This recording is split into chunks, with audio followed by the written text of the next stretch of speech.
ಎರಡು ವರ್ಷದ ಹೇಳ್ತಿದ್ದಾರೆ, ಇವತ್ತಿಲ್ಲ ರೀ. 2 ವರ್ಷ ಹೇಳ್ತಾರೆ, ಇನ್ನೂ 3 ವರ್ಷ ಹೇಳ್ತಾರೆ ಅವ್ರು. 2 ವರ್ಷ ಪ್ಲಸ್ 3 ವರ್ಷ. ನಾ ಇದನ್ನ 1 ವರ್ಷದಿಂದ ಹೇಳಿದ್ದೀನಿ. ನಮ್ದು ಲಾಸ್ಟ್ ಕೊನೆವರೆಗೂ ಸರ್ಕಾರ ಅವಧಿ ನಾಳೆ ಮುಗಿತಿದಂದ್ರೆ ಇವತ್ತಿನವರೆಗೂ ಅದನ್ನ ಹೇಳೋರು ಅವ್ರು. ಗ್ಯಾರಂಟಿದಿಂದ ಅಭಿವೃದ್ಧಿ ಆಗ್ತಾ ಇಲ್ಲ, ಅದಕ್ಕೆ ಹಣ ಇಲ್ಲ ಅಂದ್ರೆ ಸ್ಟ್ಯಾಂಡರ್ಡ್ ಅದು, ಫಾರ್ಮ್ಯಾಟ್ ಅದು. ಫಾರ್ಮ್ಯಾಟ್ ಮಾಡಿರ್ತಾರ ಅವ್ರು, ಹಂಗೆ ಹೇಳ್ಕೊತ ಇರ್ತಾರೆ ದಿವಸ ಅದೇ. ಸೊ ಗ್ಯಾರಂಟಿಯಿಂದ ಅಭಿವೃದ್ಧಿ ಕೂಡ ಯಾವುದೂ ನಿಂತಿಲ್ಲ ರೀ. ಗ್ಯಾರಂಟಿ ಕೂಡ ಯಶಸ್ವಿಯಾಗಿ ನಡೀತಾ ಇದೆ. ಡೆವಲಪ್ಮೆಂಟ್ ಕೂಡ ಹಿಂದಿನ ಬೊಮ್ಮಾಯಿ ಸರ್ಕಾರದಾಗ ಏನು ಬಜೆಟ್ ಇದ್ದಿಲ್ಲ, ನೀವು ಕಂಪೇರ್ ಮಾಡಲ್ಲ. ನೀವು ಅವ್ರ ಬಜೆಟ್ ತೆಗೆದು ನೋಡಿ, ನಮ್ಮದು ಬಜೆಟ್ ಪುಸ್ತಕ ತೆಗೆದು ನೋಡಿ, ವೆಬ್ಸೈಟ್ನಾಗ ಸಿಗ್ತೈತೆ.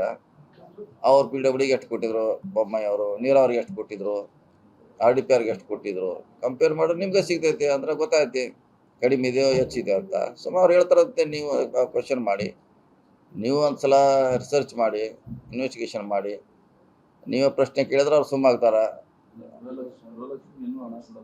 ಅದಾಗೋದು ಅದೇನು ಹೇಳಿದೆ, ಈಗಾಗಲೇ ಹೇಳಿದ್ವಿ. ಅದು ಹೆಚ್ಚು ಕಮ್ಮಿ ಸರ್ಕಾರ ಒಂದು ತಿಂಗಳು ಲೇಟ್ ಆಗಿದ್ದು ಇದೆ, 2 ತಿಂಗಳು ಲೇಟ್ ಆಗಿದ್ದಿದೆ.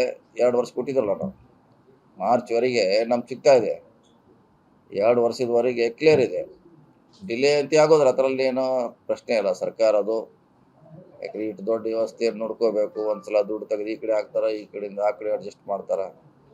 ಅದ್ರಾಗ ಏನ ಹಿಂದಿನ ನಾವು ಲೆಕ್ಕ ತೆಗಿಲ್ಲ. 2 ವರ್ಷದ್ದು 12 ತಿಂಗಳದು 24 ತಿಂಗಳು ಕ್ಲಿಯರ್ ಇದೆ. ಇನ್ನು ಮುಂದೆ ಆಗ್ತಿದೆ ಅಂತ ಅದರಿಂದ ಅರ್ಥ ರೀ, ಇಂಡಿಕೇಶನ್. ನಿನ್ನೆ ನಮ್ಮ ಖರ್ಗೆ ಸಾಹೇಬ್ ಹೇಳ್ಯಾರಲ್ಲ, ಅದು ವರಿಷ್ಠರು ಹೇಳಿದಾರೆ. ನಿಮ್ಮ ಗುಲ್ಬರ್ಗದಾಗ ಹೇಳ್ಯಾರಲ್ಲ, ಅದು ಯಾದಗಿರಾಗ ಹೇಳ್ಯಾರ. ಅವ್ರು ಹೇಳಿದ ಮ್ಯಾಗ ಬಂದು ನಾವೇನು ಹೇಳೋದು ಅವಶ್ಯಕತೆ ಇಲ್ಲ ರೀ.